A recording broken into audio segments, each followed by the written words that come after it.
You ever come across something you can't explain and instead of turning away, like your instincts screamed at you to do, you leaned in closer? That's what this is. You're not here by accident. It's late. You're scrolling, half expecting to feel nothing, just passing time.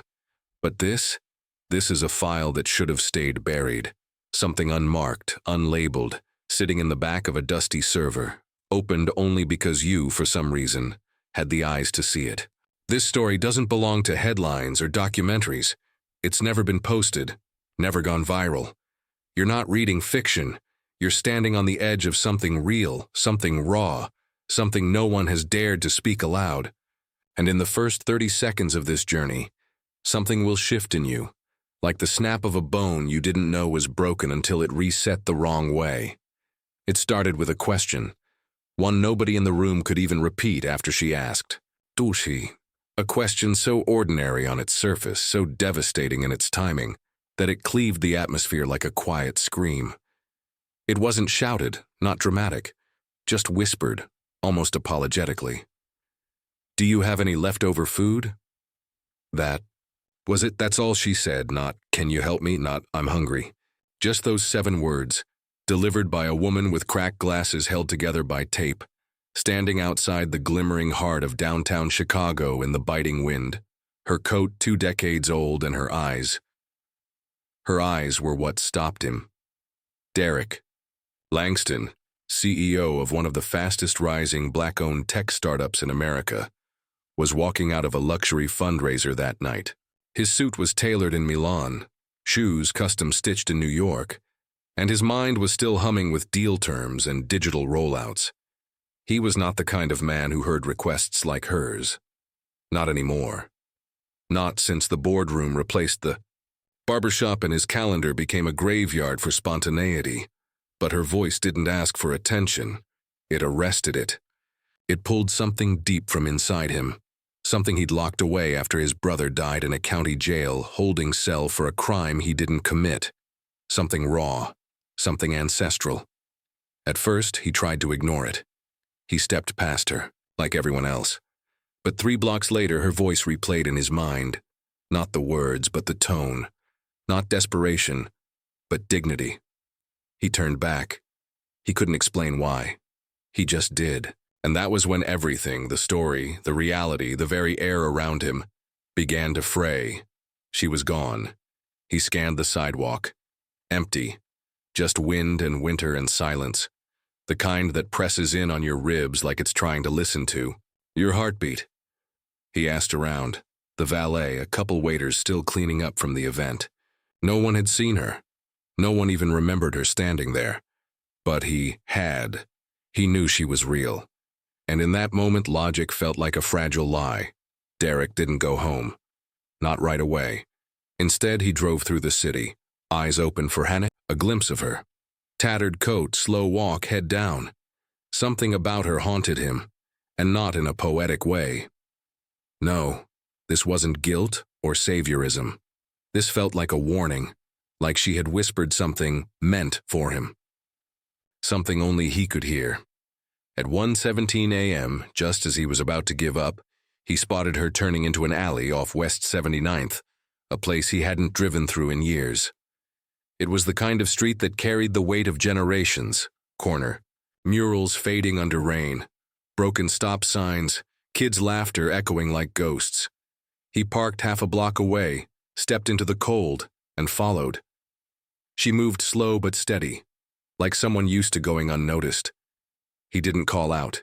He just kept pace. At the alley's end, she opened a side door in a red brick building he remembered vaguely. A community center once, then a barber shop, now boarded up. Except the boards were peeled back, and light flickered from inside. He waited, heart thudding, like a war drum. Then, as quietly as she entered, she closed the door behind her. The light vanished. Derek moved closer. His breath formed clouds. He placed a hand on the door. It was warm, which made no sense. The night was below freezing, and then he heard it, a voice. Not hers, a child's, speaking softly, rhythmically, like reciting something memorized. But the words weren't nursery rhymes, they were names, dozens of them, all whispered in succession. Names he didn't know but somehow felt, like hearing the roll call of lives never lived. Then silence. He knocked. Nothing. Knocked again. Still, nothing, but just as he turned to leave, a whisper came through the wood, not from a crack or hole, but straight through the grain like the building itself was speaking. 3 words, impossibly clear. You heard her. His legs buckled. He stumbled back, eyes wide. The voice wasn't angry. It wasn't kind. It was final. Like a sentence passed down. Derek didn't remember the drive home, only that when he woke the next morning, still in his car outside his building, his watch had stopped ticking. His phone was dead. But in his pocket was a small, stained envelope. No stamp, no address. Just his name, handwritten in shaky script. Inside was a photograph, black and white, faded. It showed a girl, young, maybe 8 or 9, wearing the same cracked glasses the woman had worn, standing in front of the same red brick building. But it was the date scribbled on the back that chilled him. May 17th, 1954. And under that, another sentence. She asked once before. No one answered. He tried to explain it away. Coincidence. Hallucination, stress. He threw the picture in a drawer and told himself it was nothing.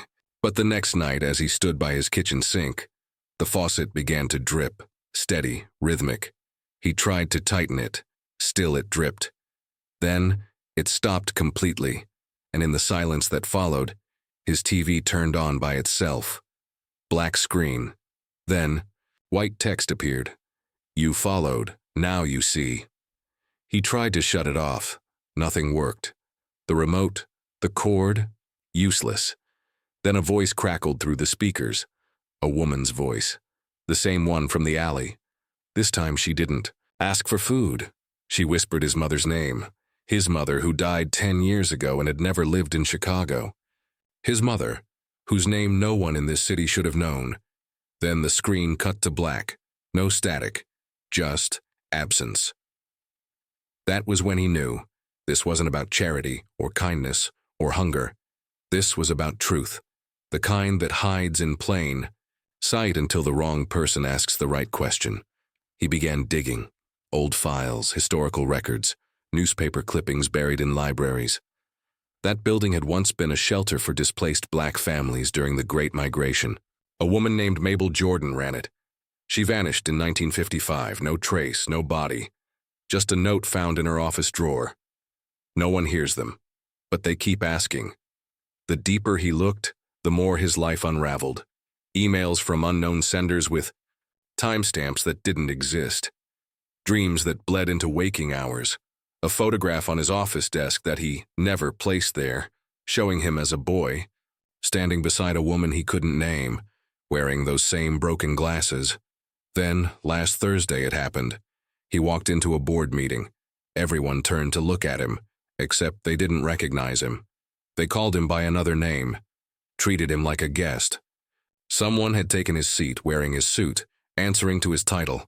He stood frozen, and then he heard it again. That whisper, just behind his right ear. She asked you. This wasn't a story about homelessness or guilt or second chances. This was a story about memory. About how this country forgets people so thoroughly, so deliberately, that the forgotten begin to slip through the cracks of time and find new ways to be seen.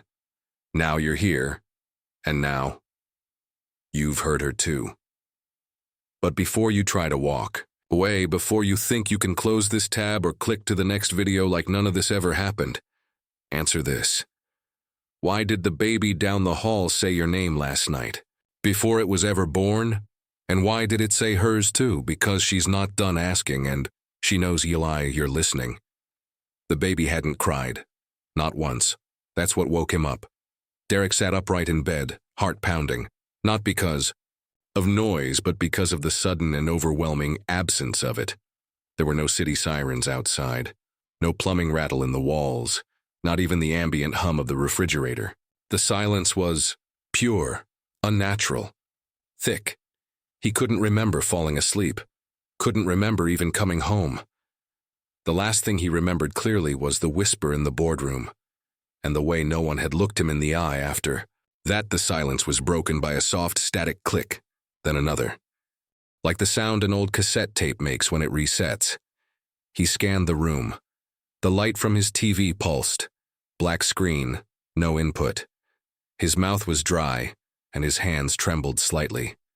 The baby's voice echoed again in his mind, even though he had no idea where it came from. Not from this apartment. There were no children living on this floor, he was sure of that. He had always been sure. But now, he wasn't even sure this was still his apartment. He swung his legs over the edge of the bed and felt the floor. Too cold. Not the usual kind of hardwood cold, but a temperature that carried memory. Like something had been here. Waited. His socks were damp. He didn't know why. He moved to the hallway. The picture frames lining the wall, pictures of him with friends, with his late mother on his graduation day, had been turned face down. Every single one. No glass broken, no sign of a break-in, just carefully, deliberately placed out of sight, as though the walls themselves were hiding his memories. That's when he heard the recording. It wasn't a voice exactly, but more like a degraded voicemail, faint and distorted, looping from the other side of the apartment. He followed the sound, heart racing. It led him to the kitchen. There, on the counter, was an old answering machine he didn't own, a beige relic from the 90s. Its red light blinked slowly. He pressed play. A woman's voice came through, warbled by static. "Derek, do you remember the train? You promised you'd get off next time. You said you'd remember." Then silence. He stood frozen. He didn't remember any train, didn't recognize the voice, but something about it. It pressed down on a memory he almost had, like the afterimage of a dream you can't hold but know was important. He pressed the button again. This time, the recording didn't play. The machine was suddenly off, as if it had never been plugged in. Only there was no cord, no socket nearby. His phone buzzed on the counter. New voicemail, unknown number. He pressed play. "Do you remember when we buried it? Under the swing set?" Then, laughter. His voice. A child's version of himself, unmistakable, echoing with eerie clarity. Followed by that same woman's voice again. "You said you'd keep the truth hidden. You promised." The message ended. He dropped the phone. It rang again. This time the screen said, "Mabel Jordan." He didn't answer. Instead, he turned and found someone standing in his living room. A man, older, tall, wore a faded trench coat and held a notepad. No badge, no ID. Just stood there like he belonged, pen tapping against his wrist. The way he smiled, too calm, too soft, it made Derek's stomach clench. "Been a while," the man said casually, like they were old friends catching up. "Do you remember me now?" Derek shook his head. "You said you'd remember. After the second time." "What second time?" Derek asked, voice cracking. The man just blinked slowly, then walked over to the answering machine. "This isn't yours," he said, lifting it, examining the base. "This was mine. Used to record all sorts of things. People never pay attention to the little red light. You'd be surprised what folks confess to when they think no one's listening." Derek backed away. "Who are you?" The man paused, smiled wider. "You asked that last time, too." He turned, placed the machine down gently, and said, "She doesn't like when people forget. That's why the baby spoke your name. Not because it learned it, but because it remembered. See, that's the thing about memory. It's not always linear. Some things bleed backward." Then he was gone. Derek stood there, stunned, unable to move for what felt like hours. The front door never opened. No footsteps, no click of the lock. Just gone. Like an old scene flicked off a projector reel. He tried to talk to someone the next day. His assistant, Claire. She looked at him like she was seeing him for the first time. "You don't work here anymore," she said flatly. "I was just here. Yesterday." "No," she interrupted. "You left last month, said you were going off-grid. We had a whole going-away thing." He searched his own calendar. No record, no exit notice, no party. He checked his voicemail. Empty. Email. Wiped clean. But then, on his work laptop deep in the audio logs from a long-forgotten client meeting, he heard it. A whisper. Right after someone asked about their analytics data. A child's voice. Under the swing set. Then silence. No one else reacted to it, like he was the only one who could hear it, and maybe he was. He drove 6 hours that night, to the old house he grew up in, suburbs of Detroit. He hadn't been back in 20 years. The yard was smaller than he remembered, but the swing set, the rusted bones of it, was still there, leaning like it was tired. He walked out to it in the dark. Something was buried beneath. He didn't dig. He didn't need to. He could feel it. Instead, he sat on the swing and cried, but not for what he'd lost, for what he knew he'd always known and had been made to forget. He pulled out his phone. There was one new message. She remembers everything, even what they made you forget. He looked up. The man in the trench coat was standing at the edge of the yard again, and behind him, the baby, smiling, holding something that glowed faintly blue. An old cassette tape. The man raised his hand and pointed directly at Derek. You told her you'd come back. Now you have to listen. The baby opened its mouth to speak, but what came out wasn't a cry, it was his mother's voice, calling his name from the kitchen of a house that had burned down decades ago. He stood slowly and walked toward them. Not because he wanted answers, but because he already knew them and couldn't remember why he ever stopped listening. Derek had never felt so close to the truth, and yet never so far from it. The weight of the glowing cassette tape in his palm was almost comforting, like the cold reassurance of a long-lost relic from a forgotten past. For a moment, he convinced himself that the mystery was unraveling, that the tangled threads that had gripped his mind with a relentless, suffocating grip were finally beginning to loosen. The tape held the answers, the key to unlocking the fogged memories, the whispers in the dark, the baby's voice, and that strange man in the trench coat. Holding it felt like touching the edge of something sacred, something buried deep beneath layers of fear and denial. He found an old cassette player in the basement of the abandoned house, a relic just as faded and forgotten as the tape itself. Fingers trembling, Derek slid the tape in, pressed play, and closed his eyes.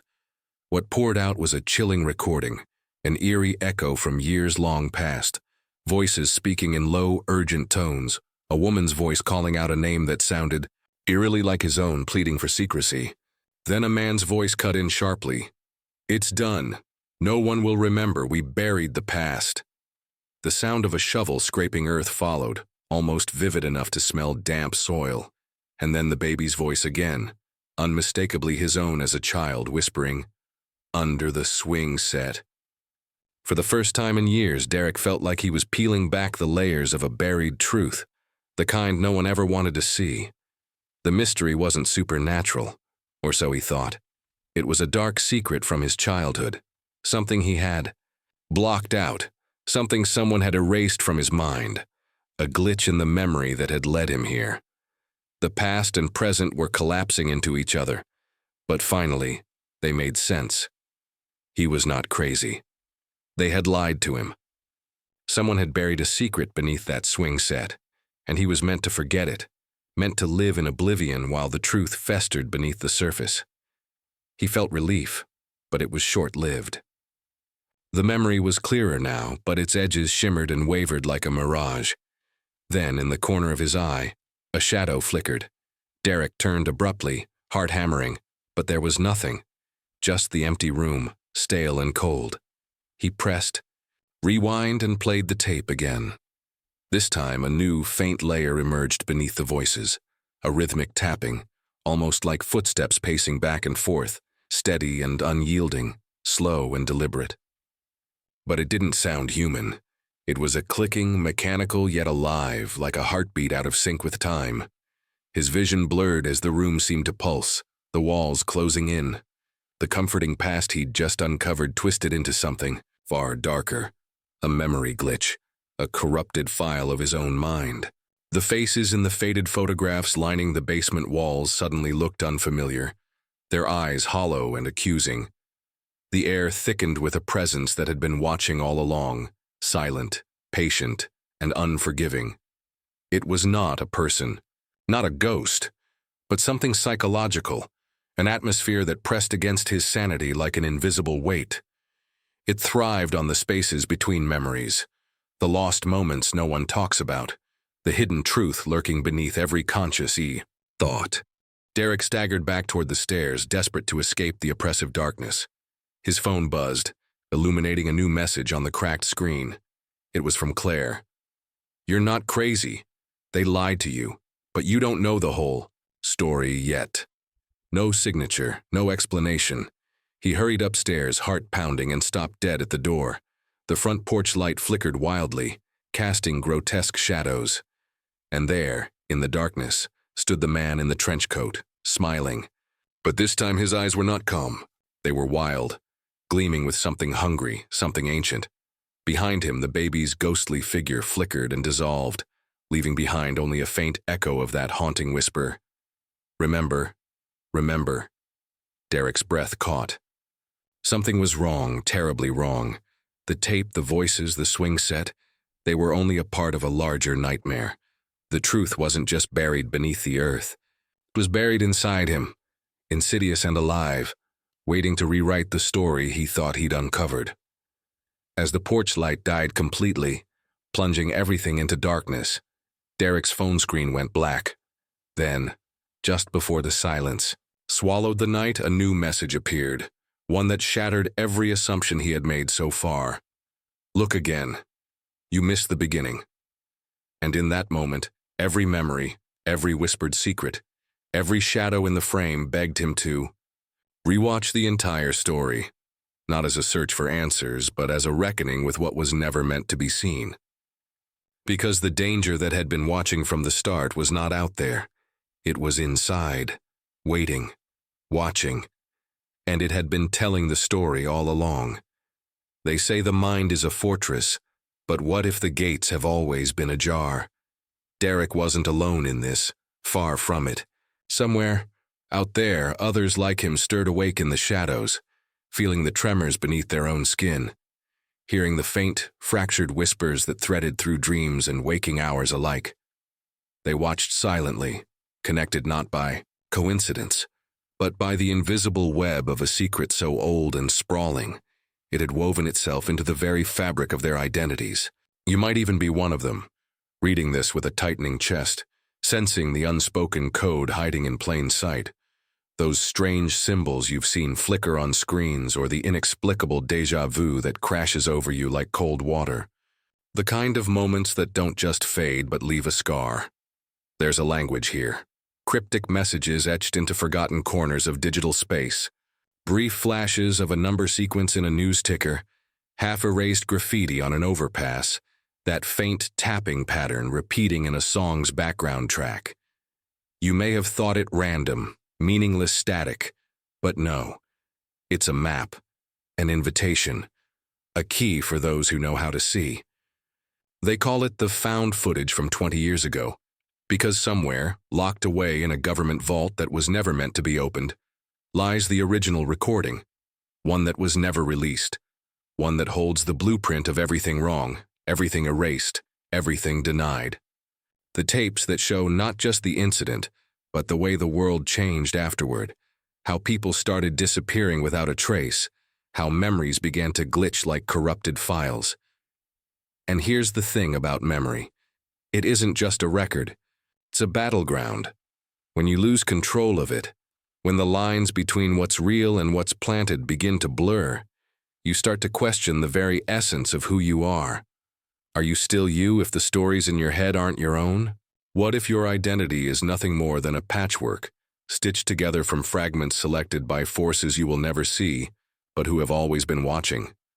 Watching, waiting for the moment when the cracks become wide enough to pour through, to rewrite your narrative without you knowing it. That's the weight on Derek's shoulders now, but it's heavier on those of the silent watchers, the ones who see the same dark pattern and understand, deep down, that the control they thought was theirs was an illusion from the start. Then, there's the observer, someone unlike Derek, someone who moves through the edges of the story with a cold clarity that unsettles. They don't speak directly, at least not at first. Instead, they appear in fractured glimpses, a shadow in the background of a grainy video, a distorted voice in a cracked phone line, a figure watching through a rain-streaked window. This observer knows the whole game. They have the truth, or at least what passes for it in a world where truth is a currency traded in silence and deception. Their messages come in riddles, half-truths folded inside warnings, their tone always measured but heavy with a dread that feels contagious, seeping into the marrow of your bones, as if they were speaking not just to Derek, but to you too. Because, maybe just maybe, you were right all along. The world isn't as it seems, and everything you trusted is fragile, ready to shatter. This is not just a story.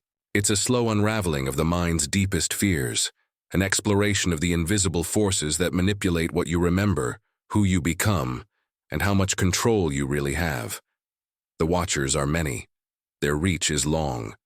And somewhere, in the murmur of static, in the half-remembered dreams and the symbols blinking just out of focus, the next chapter waits, unfinished, unresolved, and charged with an energy so intense it pulls you closer, deeper into the darkness. The question isn't what happened to Derek. The question is, what will happen next, and how long will you resist looking behind the veil when you realize the real story is only just beginning? Derek stood at the edge of everything he thought he knew, the crumbling border between memory and oblivion, reality and the endless shadows that stretched just beyond sight. The pieces of the puzzle were no longer important, the who, the when, the where. They had all collapsed into a question far heavier and far more terrifying. Why? Why had this labyrinth of secrets been built around him? Why had the past been buried so deeply that even his own mind had turned traitor, hiding the very core of his existence? And in facing that question, Derek felt something like a rupture deep inside, a fracture that didn't just threaten his understanding of the world, but the fragile thread of his own soul.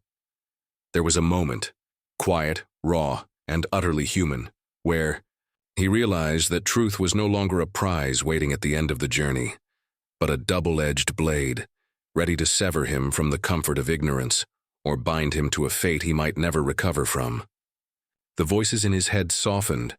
Memories long denied swirled in the darkness like ghosts clinging to the edges of a waking nightmare. And then, with the weight of all that fractured history pressing on his chest, Derek made a confession. Not to anyone, but to the emptiness around him. A whisper of vulnerability that spilled like blood. Maybe I've been hiding not from them, but from myself. Maybe the real prison was never outside, but inside me all along. The admission was both shattering and freeing, a delicate shiver that cut through the suffocating fog. This was no longer a story about missing tapes or forgotten names. It was about the raw, painful human need to make sense of the chaos, to find meaning in the madness, even if that meaning threatened to dissolve the very foundation of who we think we are. In that moment, Derek faced a choice, not between truth and lies, but between surrender and survival, between the nightmare of knowing and the quieter terror of remaining forever lost. He could either walk fully into the abyss, risking destruction, but also the chance of a rebirth, or retreat into the comfortable shadows of a carefully constructed illusion. The silence that followed was electric, a breath held tight between heartbeats. Derek's eyes, once clouded with confusion and fear, now glimmered with something fierce and unyielding, the terrifying clarity of someone who has seen too much, who understands that awakening is never gentle, never kind. And as the night deepened, as the edges of his fractured world flickered like dying stars, he realized that some awakenings don't come with answers. They come with questions that echo in the hollow places of your soul, demanding to be faced again and again. The room grew still, but the weight of what lingered was immense, a truth half seen, half remembered, waiting to be touched again when the time was right. The mystery had transformed. It was no longer a riddle to solve, but a journey to endure. A story alive in the spaces between certainty and doubt, in the fragile breath between waking and dreaming. And as the screen fades to black, those words linger, soft, haunting, almost a promise and a warning wrapped into one. Thank you for watching. Don't forget to like, share, and subscribe for stories you were never meant to hear. Until next time, remember, some truths don't want to be found.